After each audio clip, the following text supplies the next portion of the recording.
해봅시다. 주의하라. 깨어있으라. 깨어있길 바랍니다. 주의 오심이 임박합니다. 오늘 본문은 예수님의 고난주간, 고난주간에 관한 설교를 계속하고 있죠. 첫째 날은 종려주일입니다. 해봅시다. 종려주일. 고난주간의 첫째 날 예수님이 나귀를 타고 예루살렘에 입성하실 때에 예루살렘 백성들이 뭘 들고? 종려나무 가지를 들고 호산나로 예수님을 영접하는 그런 모습을 살펴봤고, 둘째 날인 월요일에는 예수님께서 열매 없는 무화과나무를 저주하시고, 이 무화과나무가 뭘 상징하죠? 이스라엘을 상징합니다. 여러분, 주님 오실 때 주님께서는 우리에게 뭘 요구하십니까? 열매. 무슨 열매를 드려야 돼? 응? 회개의 열매가 기본이에요. 그 다음에 의의 열매, 전도의 열매. 여하튼 가장 중요한 것은 회개의 열매입니다. 회개하라? 회개해야 여러분 천국, 하나님의 나라에 들어갈 수 있습니다. 모든 사람은 죄인이요. 회개한 죄인만이 구원받을 수 있는 거예요. 회개의 열매를 드실 수 있게 되길 바랍니다. 여튼 열매 없는 무화과나무, 이파리는 무성해. 저희 집에도 지금 여름 되니까 무화과나무 이파리가 무성해졌는데, 여러분 이 무화과나무는 제가 말씀드렸죠. 이파리와 함께 열매가 같이 나옵니다. 그래서 잎이 무성하면 본격적인, 여러분 무화과처럼 먹는 맛있는 무화과나무는 아니어도, 농익은 무화과나무 열매는 아니어도 그래도 에더블, 먹을 수 있는, 배고픈 배를 채울 수 있는 그런 열매를 구할 수 있을 것이다 라고 기대하고 갔는데 뭐만 무성해? 그게 바로 이스라엘 백성들의 믿음의 모습이었다. 여러분 열매를 드릴 수 있어야 합니다. 아무튼 이렇게 무화과나무를 저주하시고 이어서 성전에 들어가서 성전을 청결케 하는 그런 사건을 일으키십니다. 내 집은 만민이 기도하는 집이라 일컬음을 받으리라 하거늘 너희가 강도의 구려를, 백성들의 돈을 착취하는, 누가 그렇게 만들었어? 종교 지도자들. 한마디로 뭐라고 한 거예요? 강도의 구려라는 것은 성전이 강도의 구려이면 이 성전을 책임진 이스라엘의 종교 지도자들은 강도요. 강도라고稱呼하신 겁니다. 자, 그리고 나서 성전에 들어가서 이제 그렇게 성전 청결 사건을 행하시고, 그 다음 날 화요일이죠. 화요일에 다시 성전으로 들어가서 이번에는 종교 지도자들과 함께 본격적인 논쟁을 벌이십니다. 권세에 관한 문제로, 또 부활에 관한 문제로, 이혼에 관한 문제로, 여러 가지 문제로 논쟁을 벌이시고, 이제 다시 감람산으로 돌아가시면서 오늘 이 성전이 무너질 것을 말씀하시고, 이어서 이 종말의 때에 어떤 사건이 있을지에 대해서 말씀해 주시는데, 이걸 뭐라고 합니까? 감람산에서 주신 말씀이다. 그래서 감람산 강화라고 얘기합니다. 이 고난주간에 주셨던 말씀인데, 이건 특별히 종말과 재림에 관한 말씀이다. 그렇게 이해하시면 됩니다. 어디에 나와 있어요? 마가복음 13장, 누가복음 21장, 마태복음은 24장, 25장까지.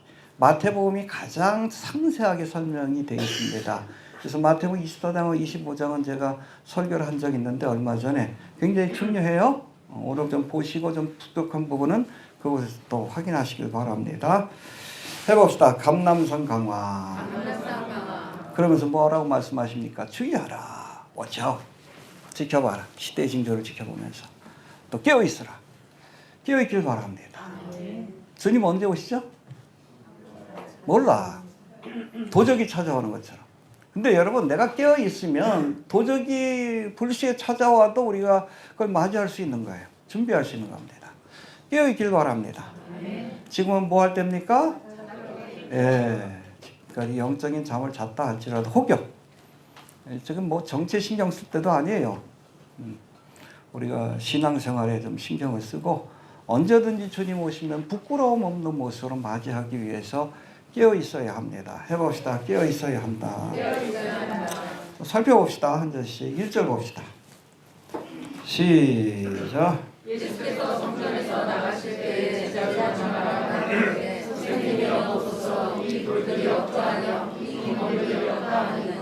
예, 둘째 날인데 예수님이 성전에서 뭐 하시다가 나갔어요? 셋째 날이네, 화요일이니까. 종교 지도자들과 논쟁을 벌이시고 나간 겁니다. 그렇죠? 저들을 책망하시고 또 7가지 과를 선포하시고 나서 나가실 때에 제자 중 하나가 누군지 모르지만 철이 없죠. 가로되 선생님이여 보소서 이 돌들이 어떠하며 이 건물들이 어떠하나이까. 대단하지 않습니까? 철이 없죠.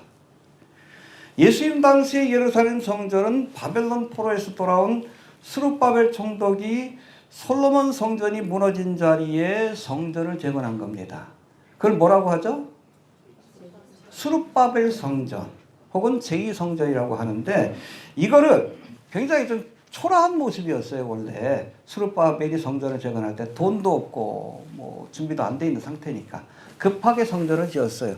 심지어는 노인들 가운데 솔로몬 성전을 봤던 사람들이 그걸 보고 울었어. 하도 기가 막히니까 초라하니까. 근데 이거를 리모델링 합니다. 누가? 헤롯이 건축왕이라고 하잖아요. 건축에 미친 사람이라 그러고 뭐 올해 안에 뭐 열릴지 모르겠는데 성지순례 가면 유적지들 있죠. 가이사라든지 뭐 이런 것들 대부분 다 헤롯이 지은 겁니다. 그만큼 건축에 미친 사람이에요. 해봅시다. 건축에 미친 사람이다. 근데 역사적인 그런 건축물들은 많이 남겼는데 그 중에 하나가 바로 헤롯이 지은 제2성전. 어찌 보면 스룹바벨 성전을 리모델링한 성전인데 이게 BC 19년에서부터 시작을 해가지고 AD 63년에 완공이 됩니다. 그리고 나서 언제 무너지죠? AD 70년. 뭐 완공된 지 7년 만에 다시 무너지게 돼요. 근데 그 크기가 솔로몬 성전보다 훨씬 더 웅장하고 큽니다. 솔로몬 성전보다 한 2배, 3배 정도 커요. 이것보다는 뭐가 더 크죠? 에스겔 성전이 천년왕 성전이 훨씬 더 커요.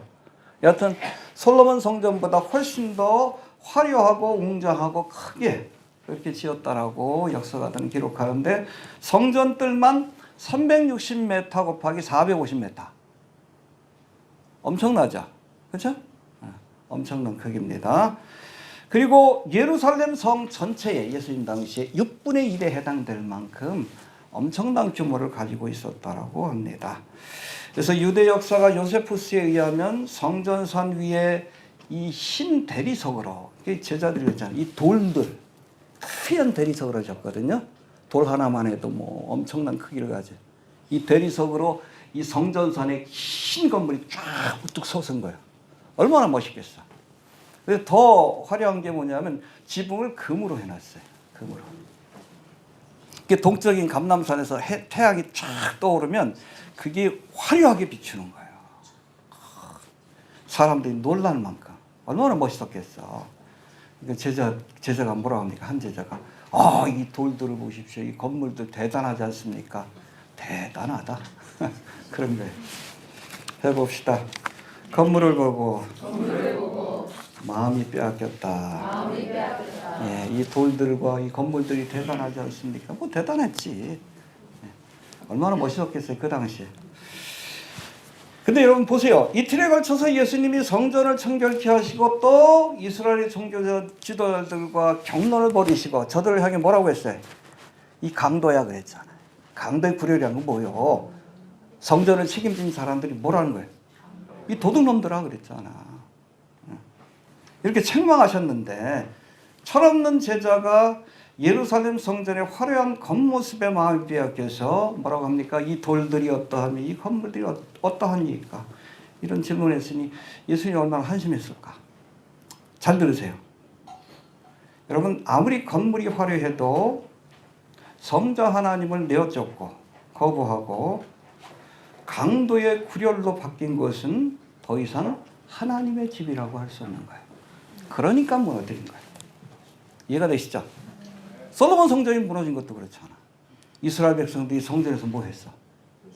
우상을 섬기고 하나님을 떠나서 온갖 죄악을 저지르는 모습을 보여주고 그러고 나서 무슨 환상을 보여줍니까? 이가 하나님의 영광이 떠나는 모습을 보여주고 나서 결국 바벨론에 의해서 예루살렘이 멸망받고 제1성전이 무너지게 된 거예요.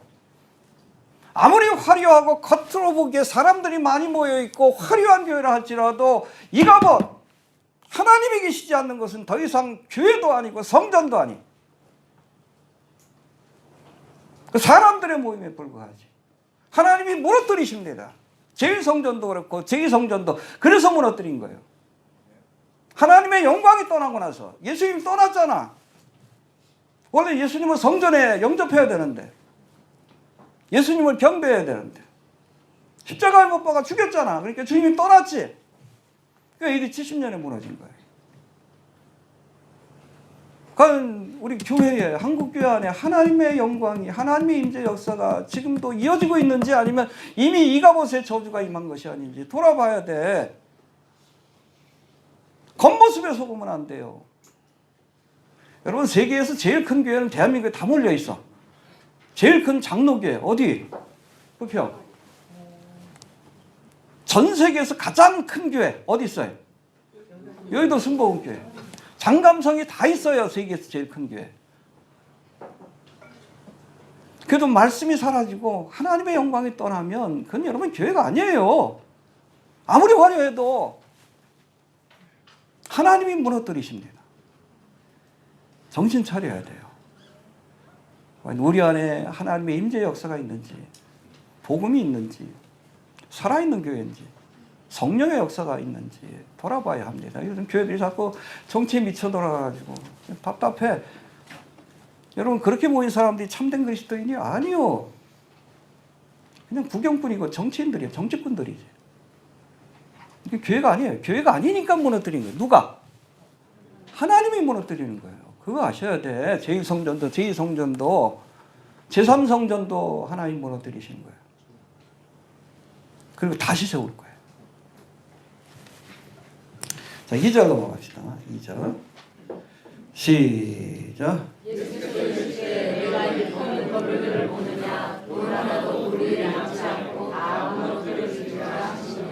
이 돌들을 보시고 이 건물들을 보십시오. 대리석으로 지은 이 웅장한 건물, 황금으로 지붕을 세운 이 모습을 보십시오. 그러니까 예수님이 뭐라고 해요? 야, 이 건물들을 보느냐? 대단해 보이냐? 돌 위에 돌 하나도 남지 않고 다 무너뜨리라. 이루어졌습니까? AD 70년에. 예. 이거 어디에 세워진 부조죠? 혹시 아셔요? 로마 가시면 이거 볼 수 있어요. 저도 그냥 멀리서만 봤어. 가서 좀 보고 싶었는데. 티투스 개선문입니다. AD 70년에 로마의 장군인 티투스가 예루살렘을 정복하고 성전을 무너뜨리고 나서 거기에 있는 것들을 다 탈취해 갖고 옵니다. 여기 보니까 뭐가 있어? 메노라가 있지. 성전에서 탈취해 갖고 온 거예요. 그리고 요거는 뭐 법궤 같지는 않고 떡상 같아. 내가 보기에. 아무튼 이렇게 탈취해 갖고 오는 거. 그리고 뒤에는 이스라엘 노예들이 쫙 따라오는. 언제 있었던 일이에요? AD 70년. 왜 무너졌어? 성자 하나님을 거부했기 때문에 그래. 성자 하나님을 십자가에 못 박았기 때문에 그래요. 주님을 영접해야 되는데. 이때 정말 돌 위에 돌 하나도 남지 않고 다 무너지는 역사가 나타났어요. 이게 뭐 나중에는 뭐 이렇게 이스라엘이 저항을 하니까 이 성전 주위에서도 저항을 하니까 결국에는 로마 병사들이 토담을 싸가지고 넘어가가지고 이 성전을 불태웠어요. 감람나무. 그 감람류가 있는 감람나무를 이렇게 쌓아가지고 불태웠는데 얼마나 그 불이 컸던지 이 성전 안에 있던 이 황금이 다 녹아버린 거예요. 여러분 지붕뿐 아니라 여러분 성전은 원래 지성소는 그 안이 다 황금으로 되어 있어요. 사방이. 그게 다 녹아든 거예요. 어디에 들어갔어? 돌틈 사이로 다 들어갔어. 이거 꺼내야지. 돌 위에 돌 하나 남지 않을 만큼 철저하게 파괴가 되었어요. 예수님의 말씀이 역사적으로 문자적으로 성취가 되었습니다. 여러분 주님이 말씀하면 역사가 됩니다. 정확하게. 이거 잘 들으세요. 성전이 무너질 것이다라는 예언이 AD 70년에 티투스 장군에 의해서 정확히 역사적으로 문자적으로 성취가 되었습니다. 이후로 주신 감람산 강화, 종말과 재림에 관한 예언도 정확히 역사적으로 문자적으로 성취된다는 것을 믿어야 돼요. 이 역사적인 증거를 보여주셨고, 어찌 보면 지금 중동의 상황을 보면 정확하게 주님이 예언하신 말씀들, 종말과 재림에 관한 예언의 말씀들이 역사적으로, 문자적으로 굉장히 중요해요. 기독교는 예언을 믿는 종교입니다. 예언의 정확성이 몇 프로? 100%예요. 이런 종교가 없어요. 하나님이 역사의 주관자이시기 때문에 가능한 겁니다. 역사적으로, 문자적으로. 초림의 사건도 역사적으로, 문자적으로. 낙이 타고 입성한다. 낙이 타고 입성하셨잖아. 십자가에 죽고 나무에 달려 저주를 받을 것이다. 그대로 됐잖아요. 그럼 재림에 관한 예언도 그대로 될 줄로, 역사적으로, 문자적으로 성취될 줄로 믿어야지. 안 믿는 게 그리스도인이요? 왜 재림을 안 믿어? 초림을 믿으면서.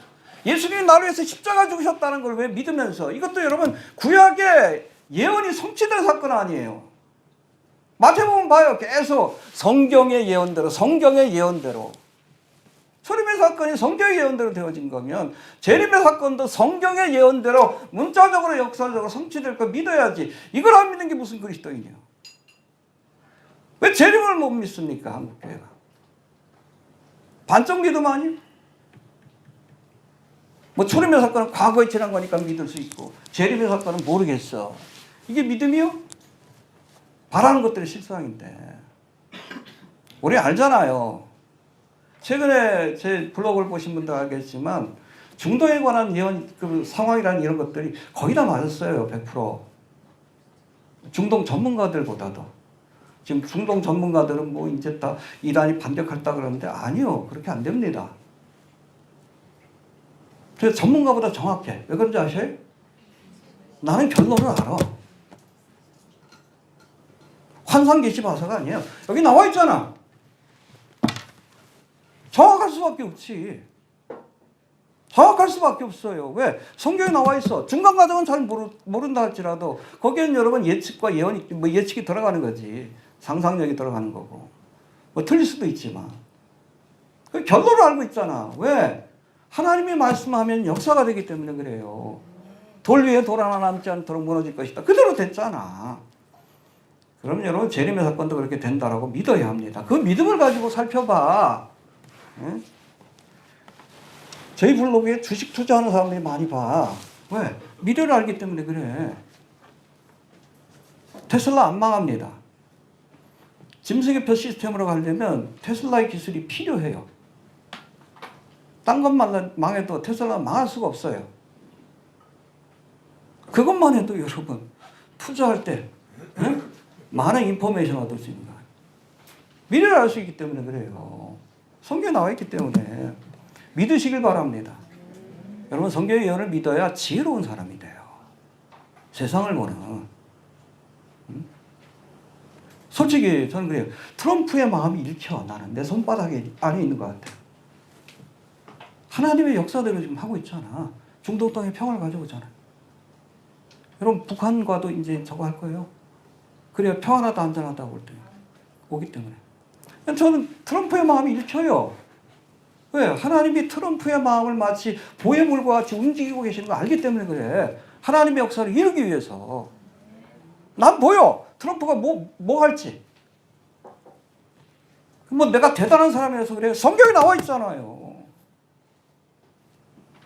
성경의 예언을 믿어야 지혜로운 사람이 됩니다. 특별히 마지막 때. 미련한 자가 되지 맙시다.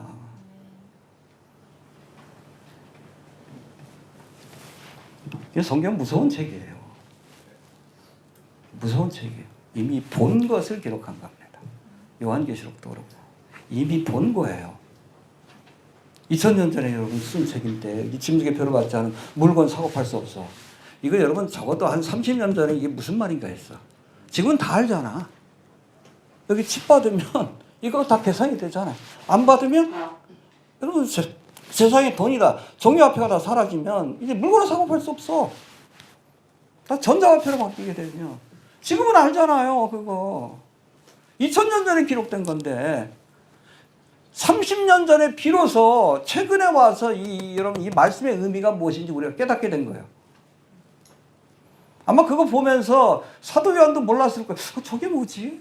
저게 뭔데 오른손에 뭐 표를 받으니까 요거 가지고 물건을 결제하네? 보면서도 뭔지는 몰랐겠지. 우리는 알잖아.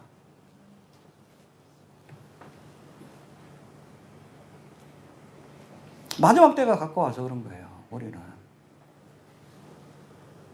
예언을 믿을 수 있게 되길 바랍니다. 네. 주님이 말씀하면 역사가 돼요. 왜? 주님은 알파와 오메가야. 주님에게는 시간의 개념이 여러분 평면에 펼쳐져 있는 거예요. 우리는 알 수 없는 미래지만 과거와 현재와 미래가 주님께는 동일한 의미로. 그러니까 역사의 주관자라고 하는 거지. 믿을 수 있게 되기를 바랍니다. 자, 3절 봅시다. 3절. 시작.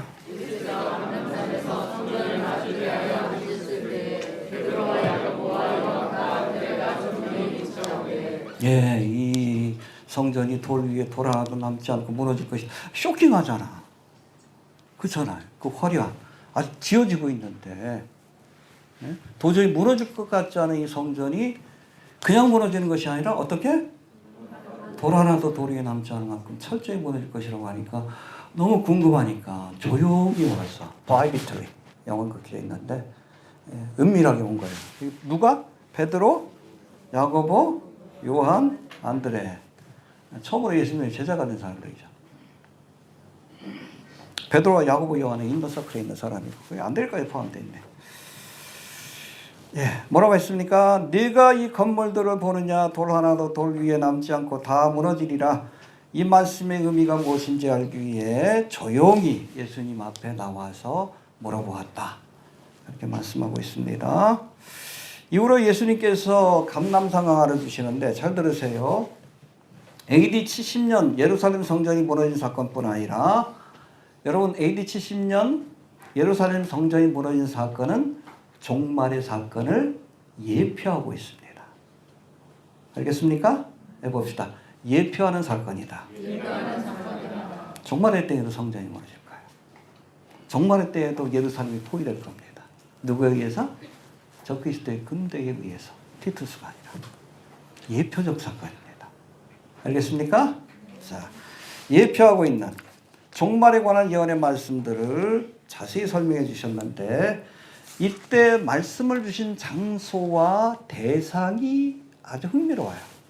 어디서 이 말씀을 주셨습니까? 응? 어디서 주셨어요? 3절 나와 있죠. 3절. 시작.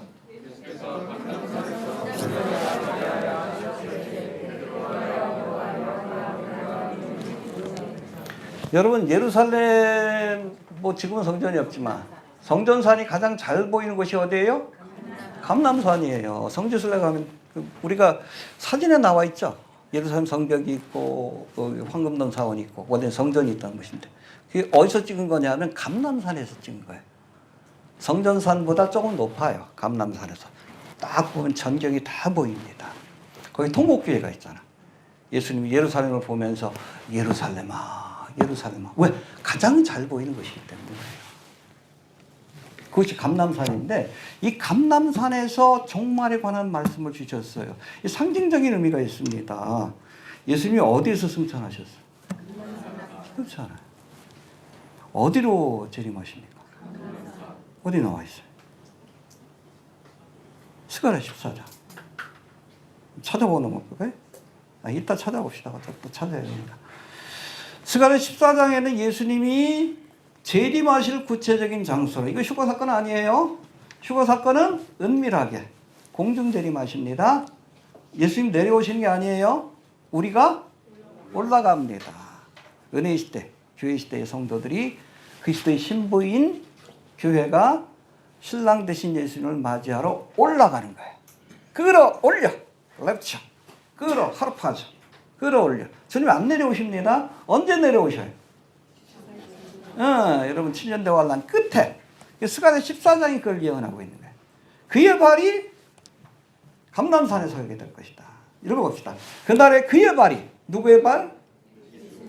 예루살렘 앞 곧 동편 감람산에 서실 것이요. 예루살렘 동쪽에 감람산이 있어요. 이렇게 예언하고 있어요. 예수님이 승천하신 장소고 내가 올라간 그대로 다시 오리라. 어디? 감람산으로.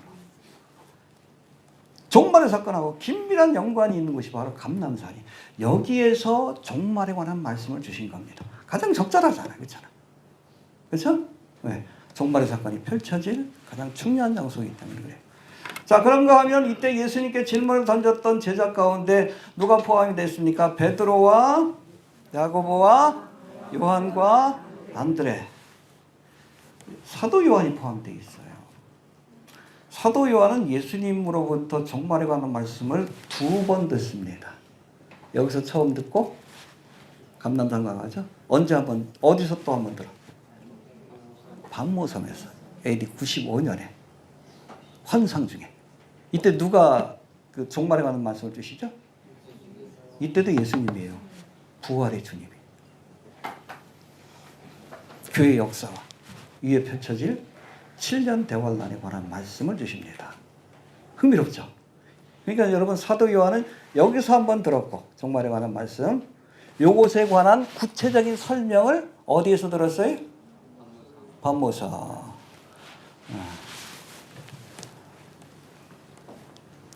이해가 되시죠? 장소와 그리고 말씀을 준 대상이 특별한 겁니다.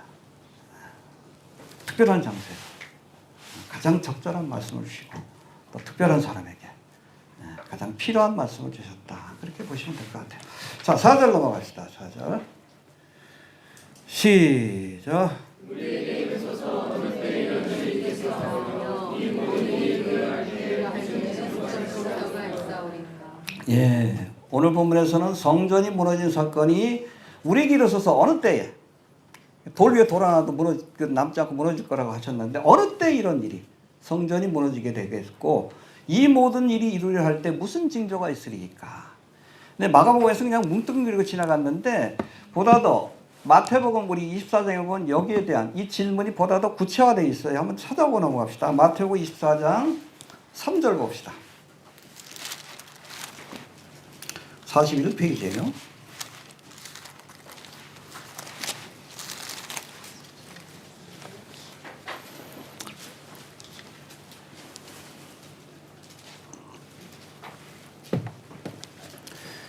자, 봅시다. 24장 3절 시작.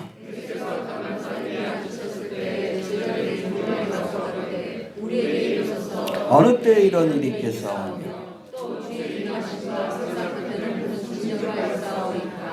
두 가지 질문을 했습니다. 첫 번째가 뭐예요? 어느 때에 성전이 무너지는 사건이 있겠사오며 또 주의 임하심과. 여러분, 메시아 대신 예수님이 다시 오신다는 것은 하나님의 나라가 임한다는 거예요. 이 땅에 메시아 왕국이 세워진다는 겁니다. 주의 임하심과 세상 끝에는, 그렇죠? 이 세상 나라를 주님께서 심판하시고 하나님의 나라를 세우기 때문에 그래요. 무슨 징조가 있사오리까? 이렇게 질문했다고 기록되어 있습니다. 자, 들으세요. 제자들이 단순히 예루살렘 성전이 무너질 때를 물은 것이 아니라, 첫 번째 질문이에요. 이에 관한 질문과 함께 주의 임하심과 바로 시야. 하나님의 나라가 이 땅에 임하는 때, 그러니까 메시아 왕국이 이 땅에 임하는 때와 또 세상 끝에는 무슨 징조가 있겠는가? 이런 일이 일어날 때 어떤 징조도 있겠는가? 그러니까 두 가지 질문을 했다라고 이렇게 보시면 됩니다. 해봅시다. 두 가지 질문을 했다. 근데 이 질문을 보면 성전이 무너지는 것과 하나님의 나라가 임하는 것을 같은 개념으로 이해했던 것 같아요. 제자들이. 잘 들으세요. 성전이 무너지는 것과 주의 임하시는 것, 하나님의 나라가 임하는 것, 그리고 종말이 오는 것을 같은 개념으로 이해했다. 해봅시다. 같은 개념으로 이해하고 있었다. 그러니까 적어도 제자들의 마음속에는 예루살렘 성전이 무너지면 종말이 오고 하나님의 나라가 이 땅에 이루어진다 라는 믿음이 있었다는 거예요. 근데 이건 여러분 제자들뿐 아니라 그 당시에 유대인들이 똑같이 갖고 있던 생각입니다.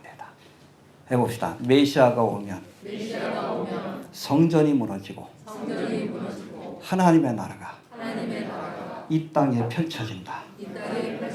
메시아가 오면 종말이 오고 이 땅에 세상 나라가 무너지고 하나님의 나라가 시작된다. 어디에 나오는 말씀이에요? 적어도 그렇게 믿으려면 성경적 근거가 있어야지. 성전이 무너지면 하나님의 나라가 임한다. 메시아 왕국이 임한다. 어디 나와? 스가랴 14장에 나오잖아요. 조금 전에 살펴봐. 볼까요? 스가랴 14장 1절부터 5절까지 말씀을 보면 이건 뭐 재림의 때에 있을 사건이지만 자 봅시다. 스가랴 14장 1절부터 5절까지 말씀을 보면 마지막 때에 열국들이 모여서 예루살렘을 치려고 할 때에 메시아가 저들을 심판하기 위해 어디로 오십니까? 감람산으로 오실 때에 무슨 사건이 벌어져요? 이제 이거 보고 합시다. 1324페이지. 구약성경. 말라기 바로 직전이에요. 14장 우리 봅시다. 1절부터 봅시다. 1절부터 시작.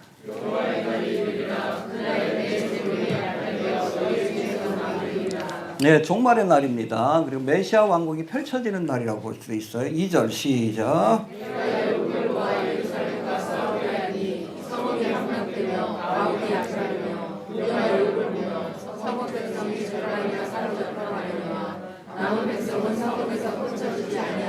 재림 직전에 있을 사건입니다. 그러니까 3분의 1은 도피처로 피하고 예루살렘에 남아서 끝까지 항전하는 그 이스라엘 백성도 있을 거예요. 그들이 이렇게 마지막으로 항전하는 모습을 보여주고 있습니다. 이때 적그리스도의 군대가 어디에 결집하죠? 무기또 언덕에. 그래서 거기서 군사를 보낸 거예요. 1차, 2차. 그때 주님이 오시는 겁니다. 자, 봅시다. 3절 시작.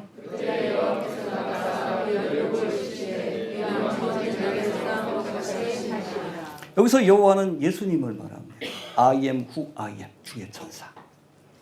여호와께서 나가사 재림하셔서 열국을 치시되 포도주의 심판을 행하시죠. 자, 4절 봅시다. 구체적으로 설명합니다. 시작.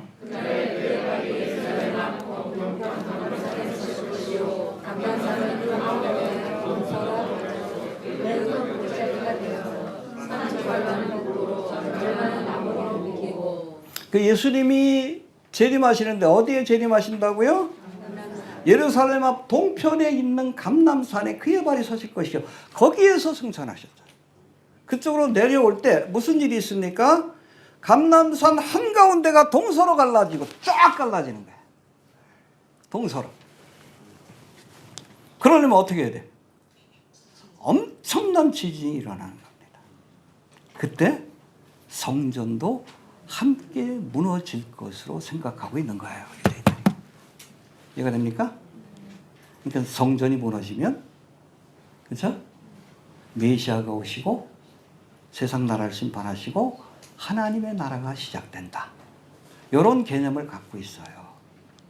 그럼 지금도 여러분 신약의 말씀을 믿지 않는 유대인들도 같은 생각을 갖고 있습니다. 예수님을 메시아로 아직은 인정하지 않고 있기 때문에 그래요. 그러니까 왜 질문한 그 질문의 의도를 아시겠죠? 성전이 무너질 거라고 하니까 그러면 주님이 오시겠구나. 이 마지막 때에 어떤 일들이 있을까? 거기에 대해서 물었다. 뭘 근거로? 스가랴 14장의 말씀을 근거로. 그렇게 이해하시면 됩니다. 근데 우리가 알듯이 여러분 스가랴 14장의 예언은 AD 70년에 성취된 것이 아니라 언제? 예수님이 재림하실 때 성취될 예언이라는 것을 우리가 알아야 합니다. 알겠습니까? 우리가 알고 있듯이 제2성전인 헤롯 성전, 수르바벨 성전이라고도 하죠. 이건 예수님이 감람산으로 재림하실 때 무너진 것이 아니라 언제 무너졌어요? AD 70년. 누구에 의해서? 로마 장군 티투스에 의해서. 그야말로 돌 위에 돌 하나도 남지 않도록 무너졌고, 스가랴 14장에서 예언하고 있는 것은 잘 들으세요. AD 70년에 일어날 사건을 예언한 것이 아니라 7년 대환란의 끝에 예수님이 지상 재림하실 때 일어날 일. 주님의 발이 감람산에 닿을 때 쫙 갈라지고 그때 여러분 이미 여러분 그 제3성전 환란성전이라고 부르는데 아마 그 적그리스도가 이스라엘과 평화조약을 맺을 때 그 제3성전을 짓는 것을 허용할 가능성이 높습니다. 근데 그 성전은 이미 여러분 7년 동안 중반부에 더럽혀졌어요. 누구에 의해서? 적그리스도에 의해서. 멸망의 가정을 없이 거룩한 것을 산 것을 보다. 그러니까 주님께서 그걸 무너뜨리시고 그리고 그 자리에 뭘 또 세우십니까? 네 번째 성전인 에스겔 성전을 세운다. 그렇게 이해하시면 됩니다. 알겠습니까? 예. 아무튼 7년 대환란의 끝에 예수님이 지상 재림하시고 이때 제3성전이 무너지고 또 주님께서 그 자리에 에스겔 성전, 천년왕국의 성전을 세우게 될 것이다. 그것이 바로 종말의 시나리오입니다. 여하튼 앞에서 설명한 것처럼 AD 70년에 헤롯 성전이 무너진 것은 장차 예수님이 감람산으로 재림하실 때에 제3성전, 적그리스도에 의해서 더럽혀진 제3성전, 환란성전이라고 합니다. 이것이 무너질 사건을 미리 보여주는 예표하는 사건이다. 상징하는 사건이다. 그렇게 이해하시면 됩니다. 해봅시다. 제2성전이 무너진 것은 제3성전이 무너질 것을 예표하는 사건이다. 양상이 비슷하다는 겁니다. 그 결과나 구체적인 내용은 상당한 차이점을 보인다는 것을 우리가 알 필요가 있습니다. 이런 이유 때문에 예수님이 예루살렘 성전이 무너질 것이다 라는 말씀과 함께 그렇죠? 이 당시 제자들은 그 헷갈리는 거예요. 앞으로 또 성전이 세워진다는 생각을 못하니까 이런 말씀과 함께 이어질 종말과 재림에 관한 예언의 말씀을 주신 것이 바로 뭐다? 감람산 강화다. 그렇게 이해하시면 됩니다. 자, 이제 세상 끝에 있을 감람산 강화의 본론이라 할 수 있는 5절부터의 말씀을 한번 봅시다. 5절 6절을 봅시다. 시작.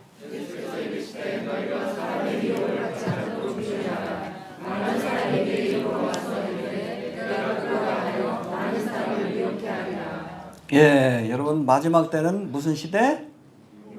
미혹의 시대입니다. 첫 번째 특징. 해봅시다. 미혹의 시대다. 미혹을 받지 않도록 watch out. 깨어있으라. 주의해라. 많은 사람이 내 이름으로 와서. 내 이름이 누구요?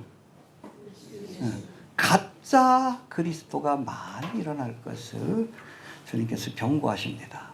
그 가짜 그리스도에게 속지 않도록, 미혹되지 않도록 주의해라. 알겠습니까? 예. 이 말씀의 병행 구절이 마태복음 24장 4절 5절에 보니까 예수께서 대답하여 가라사대 너희가 사람의 미혹을 받지 않도록 주의하라. 여러분 종말의 특징 중에 첫 번째가 뭐예요? 미혹의 시대입니다. 미혹을 받지 않도록 주의하라. 많은 사람이 내 이름으로 와서 그래서 가짜 그리스도라는 얘기입니다. 이르되 나는 그리스도라 하여 많은 사람을 미혹케 하리라. 알겠습니까? 예수님이 설명하신 종말과 재림의 징조들 가운데 첫 번째가 바로 많은 가짜 그리스도가 등장할 것이다. 우리나라에도 있죠. 한 30명이 넘는다 그러는데 어디 많이 몰려 있어요? 가평에다 몰려 있다. 가평에. 거기 통일교도 거기 있잖아.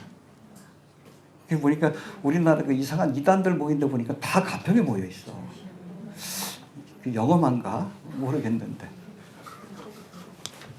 유명한 여러분 가짜 그리스도 있죠? 통일교회 문선명, 신천지에 뭐 정명석도 그렇고 가짜 그리스도. 얘네들이 뭐라 그래? 자기는 뭐 재림 예수다. 근데 문선명은 갔어요. 이만희도 얼마 있으면 갈 것 같아. 이만희가 그 보니까 좀 치맥기가 있는 것 같아요. 횡설수설하고 그런데.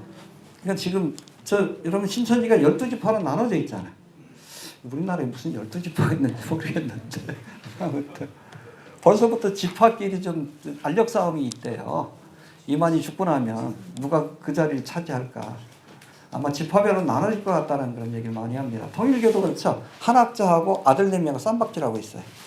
결국엔 여러분 이단들이 이렇게 죽고 나면 재산 싸움밖에 남는 게 없어. 이번에 이재명이 그냥 다 쓸어버렸으면 좋겠어요. 신천지도 그렇고 통일교도 그렇고.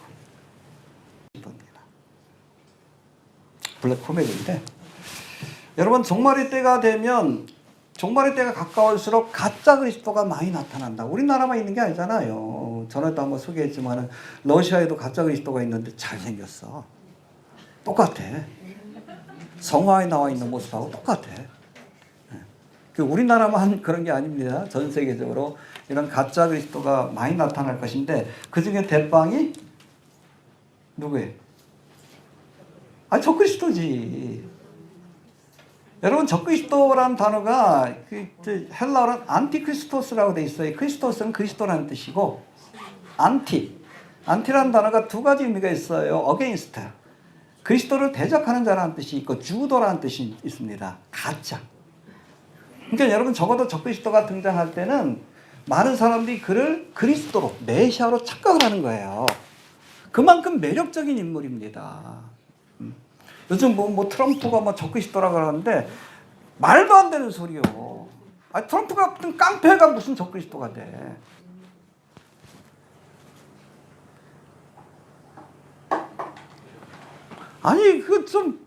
상대를 고르려고 해도 좀 비슷한 사람을 골라야지. 여러분 적그리스도는 나타날 때 굉장히 매력적인 인물로 나타날 거예요. 적어도 전 세계 사람들이 환영하는, 이슬람에서도 환영하는, 유대인들도 환영하는. 이슬람에서 트럼프 환영하겠어? 지금 죽이려고 그러는데. 근데 요즘 보면 교회들 가운데 트럼프가 적그리스도라고 그러는 사람도 있어. 이게 참 성경의 기본도 몰라. 애들도 아니고 뭐 하는 짓인지 모르겠어. 그런 깡패가 무슨 적그리스도요. 그냥 하나님 쓰는 그냥 깡패예요. 이번에 여러분 군사작전 이름이 뭐예요? 나이트해머. 걔가 망치요. 하나님 쓰시는 망치입니다. 자기 주제 파악을 하는 것 같아. 이따 같은 깡패고 하나님이 하나님의 경륜을 이루기 위해서 하나님 쓰시는 망치예요. 매력적인 인물이 아니요. 그런 사람이 무슨 적그리스도요. 지구상의 반 이상이 적인데 모든 세계인들이 환영하는 매력적인 인물이 될 거예요. 거기에 미혹되지 않도록. 여러분 성경에 나와 있는 예수님은 잘생겼다 못생겼다? 적그리스도는 잘생긴 놈이 나올 것 같아. 박보검이나 아무튼 차은우 같은 잘생기고 매력적인 그런 인물이 나타날 거예요. 적그리스도는. 해봅시다. 미혹되지 않도록. 조심하라. 여러분 7년대 환란이 되면 더 문제가 되는 게 뭐냐면 지금은 여러분 그리스도인들 있잖아. 그렇죠? 말씀을 가지고 분별합니다. 이만희가 아무리 내가 재림 예수라 그랬지 꼴값 떠네 그러지. 예? 성경 말씀 가지고 분별이 되잖아. 근데 여러분 휴거의 사건으로 이 땅에 하나님의 진리를 알고 복음을 알고 성령이 내재하시는 그리스도인들이 사라지면 그걸 분별할 사람이 사라져요. 이 땅에 교회도 남겠지. 목사도 남겠지. 삐리삐리한 이상한 목사들만 남겠지. 분별을 못하는 거예요. 분별할 사람이 없어. 그러니까 미혹되기 쉬운 거예요. 그러니까 주의하라는 거예요. 알겠습니까? 말씀과 성령의 역사가 아니면 분별하기 힘들 거예요. 그러니까 온 세상 사람들이 처음에는 다 미혹이 될 겁니다. 그가 마치 세상을 구원할 메시아인 것처럼 착각하게 될 거예요. 해봅시다. 조심하라. 그래서 여러분 종말의 때는 미혹의 시대다. 그 미혹의 중심에 누가 있다? 적그리스도가 있다. 트럼프 아닙니다. 트럼프 미혹할 만한 사람이 아니야. 싸움을 걸 사람이지. 자, 7절 8절 봅시다. 7절 8절 시작.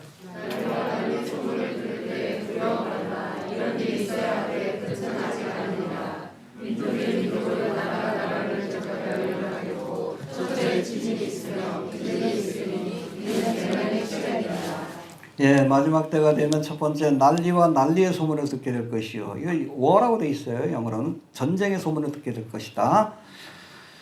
구체적으로는 민족이 민족을, 나라가 나라를 대적하여 일어날 것이고 전 세계적인 전쟁이 될 거예요. 전 세계적인 7년 대환란의 시작과 함께 그런 일들이 벌어지게 될 것입니다.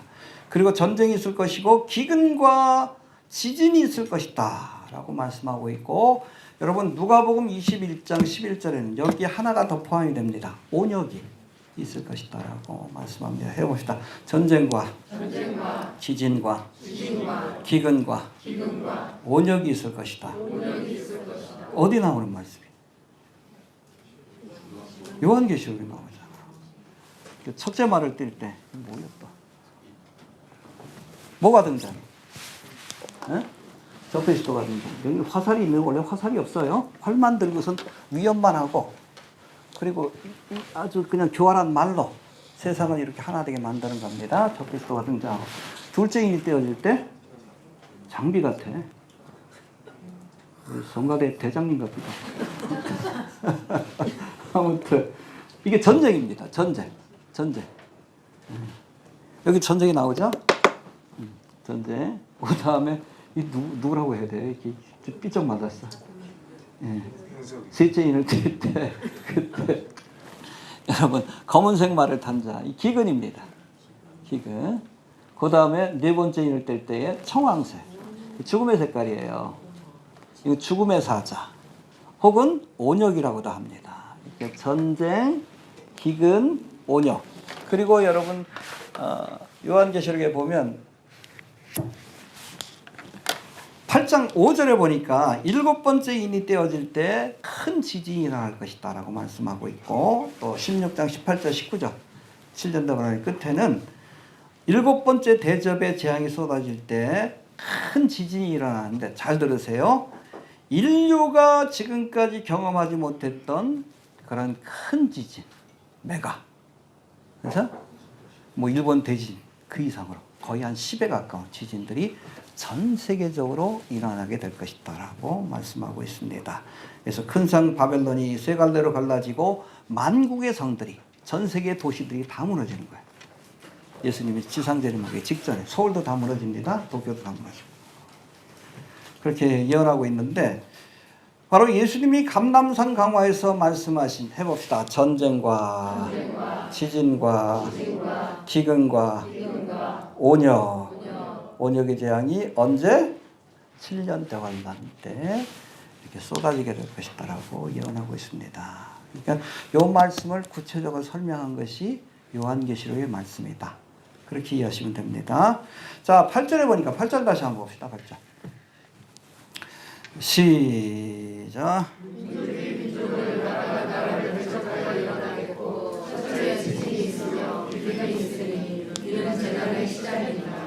예, 재난의 시작이라는 단어가 헬라어로 아르케 오디논이라고 되어 있습니다. 아르케는 타임이라는 뜻이고 때, 오디논, 이거는 산통이라는 뜻이에요. 해산의 고통이 닥쳐올 때, 그 재난의 시작이라는 것은 벌스페인이라는 뜻을 갖고 있어요. 해봅시다. 해산의 고통이 찾아올 것이다. 끝이 아니에요. 전쟁, 지진, 기근, 온역이 이렇게 몰아닥칠 것이지만 이것은 재난의 시작이 아니라, 여러분 그 산통이라는 거 어때? 시간이 갈수록 전 잘 몰라요. 경험을 못 해가지고. 처음엔 띄엄띄엄 찾아오다가 나중에는 강도가 세지고 진도가 잦아지다가, 그러다가 뭐가 태어나? 아기가 태어나지. 마찬가지예요. 7년 대환란도 인과 나팔과 대접의 재앙으로 갈수록 강도가 세지고 빈도가 잦아지다가 누가 와? 예수님이 오신다. 정확하죠? 벌스페인이라고 얘기를 합니다. 7년 대환란에 어찌 보면 7년 대환란 자체가 주님이 오시기 위한 벌스페인으로 그렇게 이해하시면 될 것 같습니다. 자, 근데 사실 인류 역사 속에서 전쟁과 지진과 기근과 온역이 없었던 적은 없습니다. 해봅시다. 없던 적은 없다. 하지만 마지막 때가 되면 재난의 시작, 벌스페인이라는 그런 표현처럼 이런 재앙들이 점점 그 강도가 세지고 빈도가 잦아지다가 7년 대환란까지 이어져서 인구와 나팔과 대접의 재앙으로 이어져서 예수님이 재림하시게 될 것이다. 이해가 되시죠? 네. 지금 우리가 지금 전쟁을 경험하고 있죠. 우크라이나 전쟁도 안 끝났고 뭐 이란과 이스라엘 전쟁 뭐 휴전하긴 했지만 언제든지 다시 터질 수 있는 그런 상황입니다. 그러나 여러분 7년대 환란이 시작되면 우크라이나 전쟁, 중동 전쟁뿐 아니라 전 세계 곳곳에서 그야말로 민족이 민족을, 나라가 나라를 대적하는 그런 전쟁이 일어나는 것을 지켜보게 될 겁니다. 그래서 이 붉은 말의 재앙이 시작될 때 이걸 뭐 3차 대전으로 묘사하기도 해요. 어떤 학자들 같은 경우는 이때 곡감옥의 전쟁이 있다라고 표현하시는 분도 계십니다. 그건 잘 몰라요. 그러나 여러분 3차 대전에 준하는 큰 전쟁들이 전 세계 곳곳에서 일어나게 될 거예요. 아니 동북아에도 일어나게 될 겁니다. 저는 그 3차 대전은 아니라고 봐요. 뉴월드 오더를 만들기 위한. 패권을 누가 장악하느냐. 여러분 우리가 알지만은 뉴월드 오더 적그리스도의 나라는 10개 권역으로 나눠져요. 10개 권역으로 나눠지는데 그 권역의 대빵이 누가 될 것인가. 그걸 차지하기 위한 국가 간의 전쟁이 국지전이라고 할 수 있죠. 벌어지게 될 것이라고 봅니다. 3차 대전까지는 아니어도. 요한계시록 6장에 있는 예언의 말씀입니다. 자, 그리고 요 며칠 일본에서 집중적인 지진이 일어났죠. 470번 일주일 동안. 보통 한 달에 한 300번 정도 일어나는데 최근에 470번. 그래가지고 뭐 7월 5일날 무슨 대진이 있다, 무슨 만화도 있잖아. 그게 혹시 성취되는 것이 아닌가? 뭐 그런 보도들도 계속 나오고 있는데 여하튼 그러나 7년대 환란이 되면 일본뿐 아니라 전 세계가 그야말로 사람이 땅에 있어 오므로 지금까지 경험하지 못했던 엄청난 대지진을 경험하게 될 겁니다. 지금은 예고편입니다. 알겠습니까? 예. 뭐 요즘 뭐 기후 변화 때문에 일본에서도 뭐 그 쌀이 없다는 얘기들이 있고 뭐 전 세계적으로 좀 식량난을 겪는 곳도 있고 또 식량 물가가 계속 올라가고 뭐 그런 현상이 있지만 여러분 7년대 환란이 시작이 되면 성경에 보니까 그렇게 돼 있어요. 한 데나리온에 밀 한 대요. 한 데나리온이라는 것은 남자 장정의 하루 품삯입니다. 가장이 벌어오는 돈이에요. 근데 한 데나리온에 밀 한 대. 밀 한 대라는 것은 사람이 하루 동안 먹을 수 있는 분량밖에 안 됩니다. 가족이 5명이면 식량이 한 사람 식량밖에 안 되는 거예요. 하루 종일 일해도. 그리고 밀 한 대요. 한 데나리온에 보리 석대로다. 보리는 석대를 살 수 있어. 가족들을 조금 먹일 수 있게 배고파도. 근데 이 보리는 여러분 가축 사료입니다. 그러니까 밀이나 쌀 같은 걸 못 사고 그냥 가축 사료를 사서 먹어야 할 만큼 심각한 기근이 찾아오게 될 것이다. 지금은 여러분 예고편에 불과하다. 그 전에 휴거됩시다. 알겠습니까? 예. 자, 그리고 우리가 2020년 1월부터 코로나 사태로 많은 어려움을 겪었죠. 지금까지 너무 후유증이 있는데 백신 후유증도 있고 그야말로 전 세계가 그레이트 리셋되는 모습 우리가 지켜봤는데 여러분 7년대 환란이 시작이 되고 청황생마를 탄 자가 풀려나면 이 양반이 풀려나면 전 세계가 전쟁과 기근과 온역으로 인류의 4분의 1이 죽는 그런 일들이 있을 것이다 라고 성경은 예언하고 있습니다. 알겠습니까? 4분의 1이면 몇 명이에요? 20억이요. 코로나 몇 년 동안 끌긴 했지만 몇 명이나 그 인구가 줄었어요? 몇 명이나 줄었습니까? 이 기간 동안? 늘었어요. 오히려 인구가 늘었습니다. 늘었어요. 안 줄었어. 근데 여러분 우리 굉장히 심각하게 겪은 것 같잖아. 인구가 뭐 이렇게 상승세가 꺾이긴 했지만 늘었어. 이 기간 동안 3년 4년 동안. 근데 여러분 7년대 환란이 시작이 되면 그때 온역이 전쟁과 기근과 함께 찾아올 때에 인류의 4분의 1이 죽는다 그랬어요. 7년대 환란이 초창기 20억이 죽어나가는 거예요. 이때 여러분 장례식도 못 치러. 사람을 묻지도 못해. 그냥 다 갖다 그냥 불태워버리는 거지. 어떤 사람들은 뭐 벌써 7년대 환란이 시작이 됐고 온역의 재앙이 네 번째 재앙이 인이 떼어졌다 그러는데 웃기는 소리 하지 마. 20억 명이 죽어야 돼. 그러려면. 성경을 제대로 봐야지. 코로나가 무슨 원역의 재앙이요. 인구가 안 줄었어. 오히려 늘었어. 그러나 여러분 7년 동안 시작이 되면 인류의 4분의 1이 죽어요. 시작하자마자 하면 1년 안에 그 벌어질 거라고 보는데.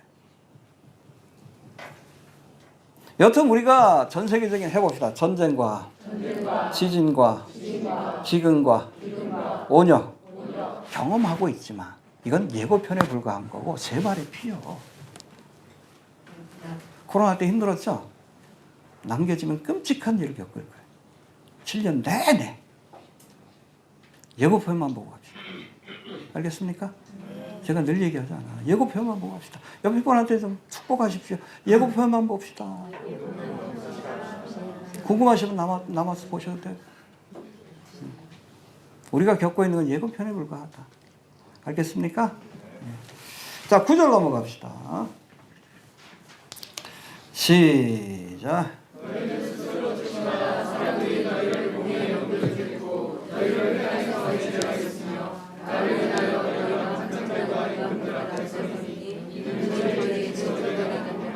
네, 종말의 징조 처음에는 미혹이었고 그 다음에 전쟁, 지진, 기근, 온역, 재앙들이었고 세 번째는 뭡니까? 그리스도인들에 대한 그리스도인들은 아니죠. 환난 성도들에 대한 핍박 해봅시다. 핍박이 찾아올 것이다. 그래서 사람들이 너희를 예수 믿는 사람들을 공개해. 여러분 공개는 정치적인 기관입니다. 알겠습니까? 뭐 법원에 넘겨주다든지 그런 거예요. 그리고 공개에 넘겨주겠고 너희를 어디에서? 회당, 종교기관이에요.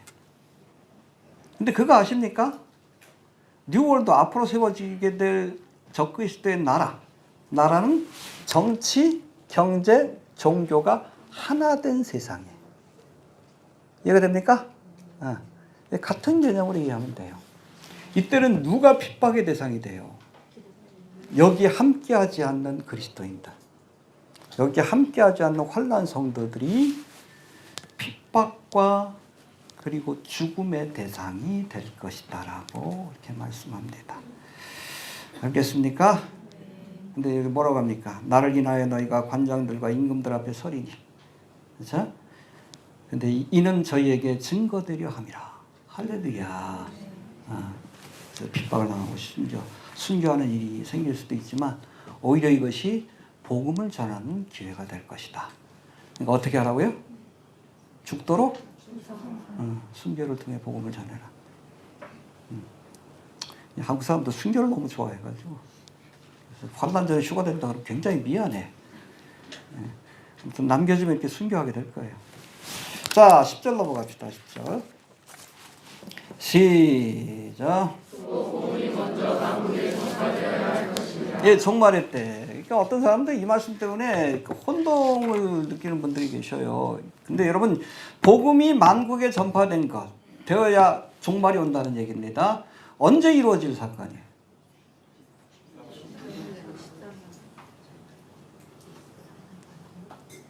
교회는 여러분 만국을 향해 복음을 전하다가 올라갈 거예요. 마무리는 누가 해요? 이스라엘이 할 일이에요. 가끔 보면 그래. 복음이 만국에 전파돼야지 주님이 오신다 그랬는데 아직 뭐 전파되지 않은 것이 많지 않습니까? 라고 얘기하는 분들이 계시는데 아니에요. 교회는 하다 갑니다. 이건 누구에게 주신 사명이에요? 이스라엘에게. 교회가 떠나가죠. 돌감람나무 가지가 참감람나무에 접붙임을 받고 선교적 열매를 맺었잖아요. 몇 년 동안? 2000년 동안. 떠나가죠.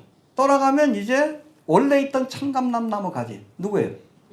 이스라엘이 다시금 접붙임을 받고 열매를 맺게 될 거예요. 7년 대환란의 기간 동안. 무슨 열매? 선교의 열매를 맺게 될 거예요. 어디까지 복음을 전합니까? 만국까지. 여러분 7년 대환란에 보면 보세요. 복음 전파의 역사가 세 통로를 통해서 이루어지게 되는데 첫 번째, 누가 제일 먼저 복음을 전할까요? 7년 대환란이 시작이 되면 하나님이 보내신 두 증인 이스라엘 상대로 누구예요? 모세와 엘리야일 것으로 봅니다. 첫 번째로 유대인들을 회개시키기 위해서 하나님이 두 증인을 보냅니다. 7년 대환란의 초창기에 그들의 복음을 듣고 회개한 이스라엘 백성 가운데 하나님이 각 지파별로 몇 명씩? 12,000명. 이 친구들은 장가도 안 가고 총각이야. 총각이고 복음에 열심히 있는 사람들입니다. 12,000명. 또 율법에 열심히 있던 사람들이야. 누가 생각나? 사도 바울 같은 사람이 각 지파별로 12,000명, 14만 4천 명이 배출이 되는 거예요. 누구의 사역을 통해? 두 증인의 사역을 통해. 모세가 그러겠지. 야, 모세 오경에서 예언하고 있는 메시아가 바로 예수님이다. 엘리야가 그랬지. 선지자들이 예언하신 그분이 바로 예수님이다. 그런데 여러분 회개하지. 우리 같은 이방인들이 복음 전한다고 듣겠어? 모세하고 엘리야가 나타나야 그래야지 조금 귀를 기울이지. 완악한 민족이니까. 그때 회심한 이스라엘 백성 가운데 하나님이 14만 4천 명, 장가도 가지 않고 하나님 앞에 헌신된 이런 사람들이 전 세계로 흩어서 복음을 증거할 때에 천하만국까지 복음이 전파되는 역사가 나타난 거예요. 할렐루야. 이 사람들이 선교사가 될 겁니다. 14만 4천 명이. 알겠습니까?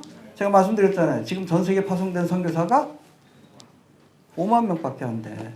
가장 많이 보낸 나라가 미국. 그 다음은 우리나라입니다. 근데 전 세계 선교사들이 5만 명밖에 안 돼요. 근데 이때는 여러분 초창기 때 몇 명이 나가? 그때 희미한 선교사들이 아니에요. 그야말로 사도 바울처럼 목숨 걸고 복음을 전한 하나님의 능력을 받은 사람. 그러니까 만국까지 복음이 전파되지. 근데 이걸로 끝나는 게 아니에요. 여러분 7년 대환란의 중반부 때는 하늘에서 천사가 나타나서 복음을 전한다고 돼 있어요. 찾아보고 넘어갑시다. 여러분. 요한계시록 14장 6절. 정말인지 413페이지. 찾아보고 넘어가요.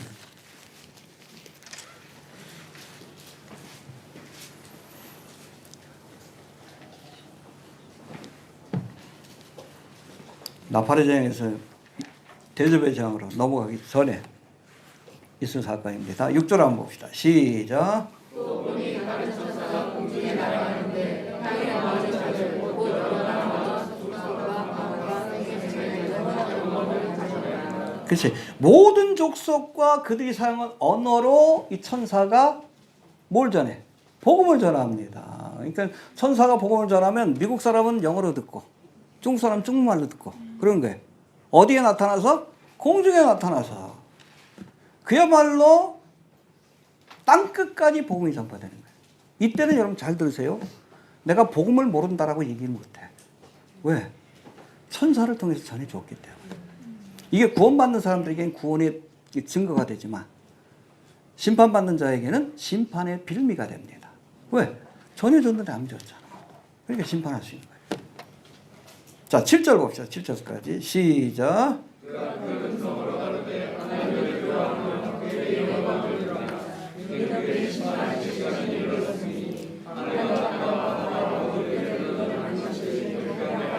그렇죠. 복음을 받고 하나님을 경배하라. 그렇지 않으면 심판이 주어질 것이다.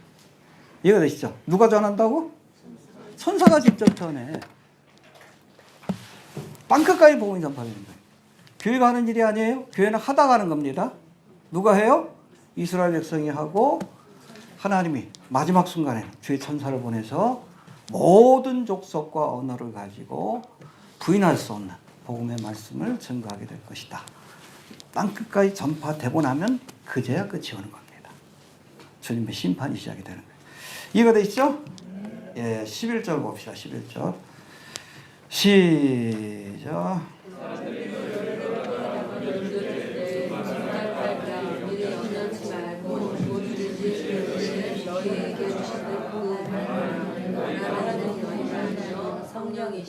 예, 사람들이 너희를 끌어다 넘겨줄 때에, 재판자에 넘겨주고 죽는 자에 넘겨줄 때에 무슨 말을 할까 염려하지 말아라. 그때 너희에게 주시는 말씀을 하라. 성령께서 너희에게 하실 말씀을 주실 것이다. 할렐루야. 여러분, 7년 대환란의 기간 동안에 악한 영의 역사가 강하게 나타납니다. 적그리스도가 거짓 선지자가 하늘에서 불을 내리기도 하고 이적을 일으키기도 합니다. 악한 영의 역사가 지금도 그렇지만 아주 강력하게 나타날 거예요. 근데 더불어 성령의 역사도 강하게 나타날 겁니다. 할렐루야. 그야말로 파워 인카운터, 영적 전쟁이 본격화되는 시기다. 그래서 여러분 잘 들으세요. 7년 대환란 기간 동안 중간이 없어요.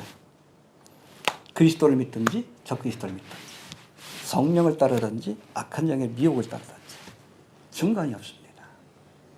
예수를 믿는 사람들에게는 적그리스도에 의해서 핍박을 받게 되는 그러한 시기가 찾아올 겁니다. 알겠습니까? 그때 걱정하지 말아라. 무슨 말을 할지. 성령께서 너에게 할 말을 주실 것이고, 또 순교의 길을 가게 되면 성령께서 너희 영혼을 천국으로 인도해 주실 것이니 걱정하지 말아라. 할렐루야. 그래서 여러분 14장 13절에 이어지는 말씀인데 뭐라고 합니까? 또 내가 들으니 하늘에서 음성이 나서 가로되 기록하라. 자금 이후로 주 안에서 죽는 자들은 복이 있도다. 해봅시다. 지금부터 주님 안에서 죽는 자들은 복이 있다. 그렇죠. 믿음을 지키다가 순교의 길을 가는 사람들이 본격적으로 나타나기 시작한다는 거예요. 이때 하심에 성령이 가라사대 그러하다 저희 수고를 그치고 쉬리니 이는 저희의 행한 일이 따름이라. 할렐루야. 비록 죽임을 당한다 할지라도 예수를 믿고 죽는 자들에게는 영생과 천국의 소망이 있고 하늘의 상급이 기다린다. 성령께서 말씀합니다. 할렐루야. 7년 대환란 기간 동안에도 성령을 의지해야 돼. 여러분들 다 휴가 되시길 바랍니다. 혹시 남아서 이 설교 듣는 분들 7년 대환란 기간 동안에 성령을 의지해서 저는 권면합니다. 순교하십시오. 빨리 죽는 게 복입니다. 빨리 죽는 게. 7년 동안 어떻게 버틸라 그래. 빨리 여러분 죽을 자리 찾아가서 열심히 복음 전하다가 주 안에서 죽으시길 바랍니다. 이게 복된 죽음이에요. 이해가 되시죠? 자, 그 다음에 12절 조금 더 심각한 말씀이 나오는데 시작.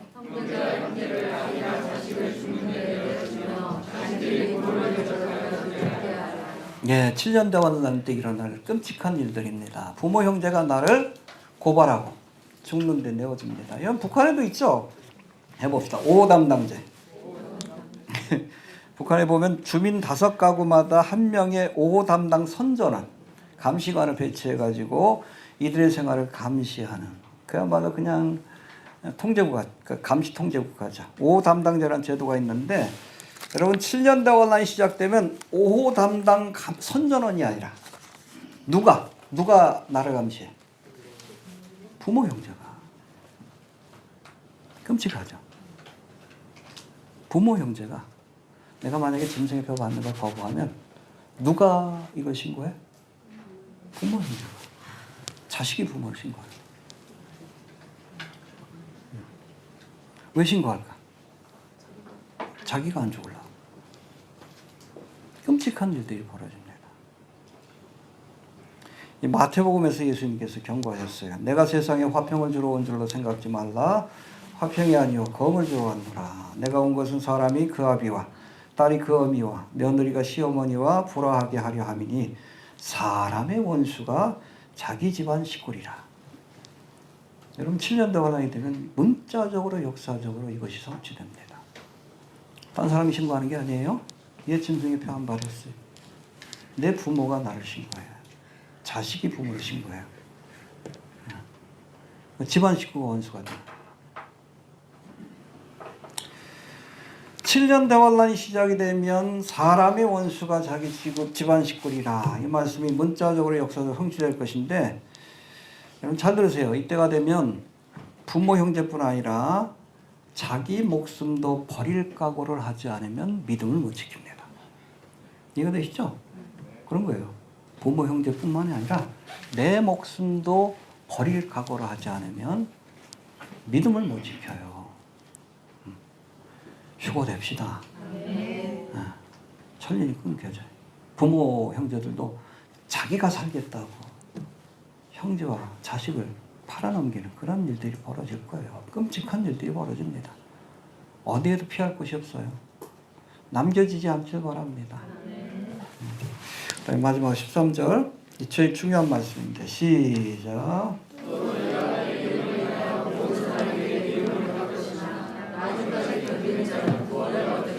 예, 예수를 믿는다는 이유 때문에 많은 사람들에게 핍박을 당하고 미움을 당하게 될 것이다.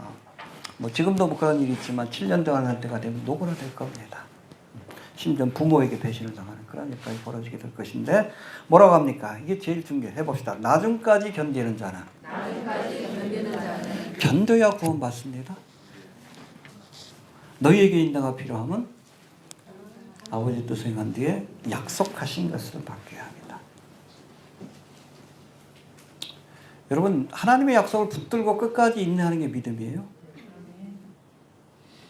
인내하지 못하는 사람이 왜 구원받지 못한가? 하나님의 약속을 믿지 않았기 때문에 구원 못 받는 거예요. 잘 들으세요.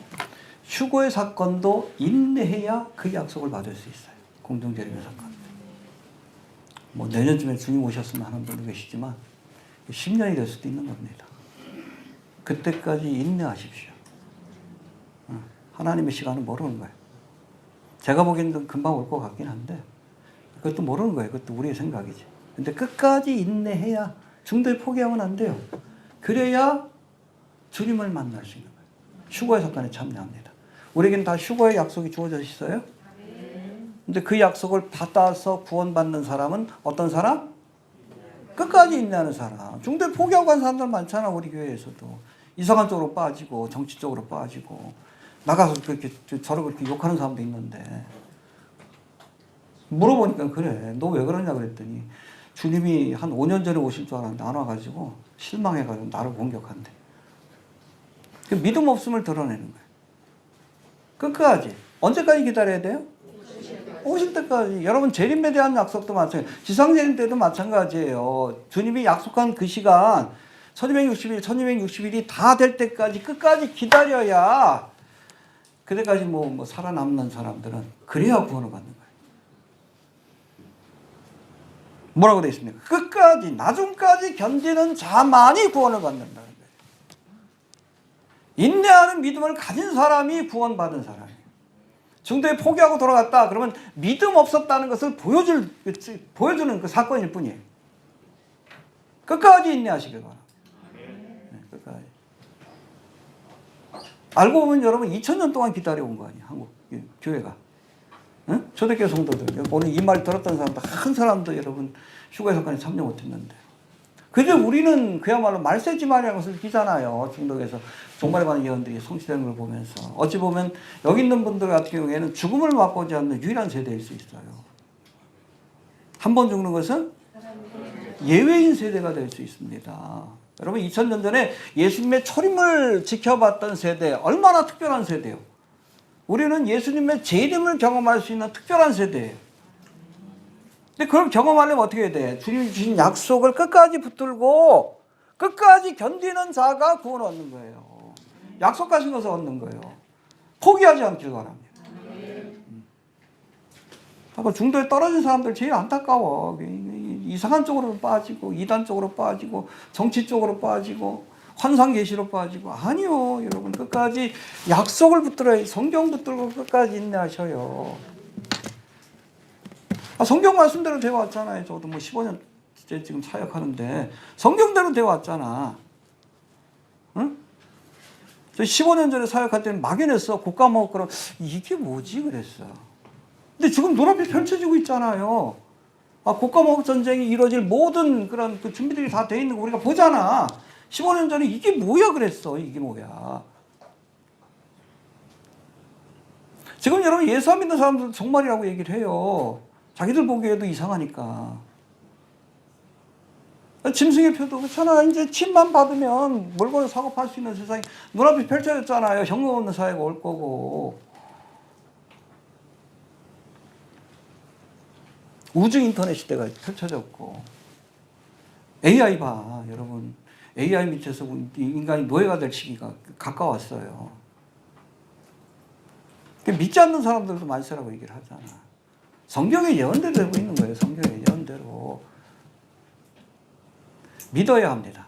끝까지 붙들고 끝까지 견디는 자가 구원받는 거예요. 뭘 붙들고? 하나님의 약속을 붙들고. 약속을 붙드세요. 하나님은 거짓말을 못하기 때문에 기도할 때도 그렇고 우리가 하나님 의지할 때 약속을 붙들고 의지하면 하나님이 어쩌지 못합니다. 약속을 붙들고 있기 때문에 끝까지 견딜 수 있게 되길 바랍니다. 자, 정리합니다. 이제 예수님이 승천하시고 다시 재림하실 어디죠? 감람산에서 예수님이 제자들에게 예루살렘 성전 파괴와 연관된 종말의 사건, 제2성전은 파괴됐지만 앞으로 세울 제3성전이 파괴될 때는 예수님이 감람산으로 재림하셔서 이 땅에 하나님의 나라를 세우게 될 겁니다. 스가랴서 예언처럼. 자, 종말의 때가 되면 거짓 그리스도가 일어나서 많은 사람들을 미혹할 것이고 또 전쟁, 지진, 기근, 온역과 같은 재난이 시작될 것이고 성도들에 대한 환난과 핍박이 있을 것이지만 마지막까지 하나님 주신 약속, 우리에게는 무슨 약속? 휴거의 약속. 혹시 여러분 남겨뒀다가 나중에 예수 믿는 사람들에게 무슨 약속? 재림의 약속이죠. 그것을 붙들고 끝까지 견디는 자는 구원을 얻으리라. 할렐루야. 약속 붙들고 끝까지 인내할 수 있게 되길 바랍니다. 주신 말씀 붙들고 기도합니다. 아무리 보아도 주님 오실 날이 가까운 때입니다. 감람산 강화를 통해 말세지 말의 모습을 우리에게 경고하셨는데 처처에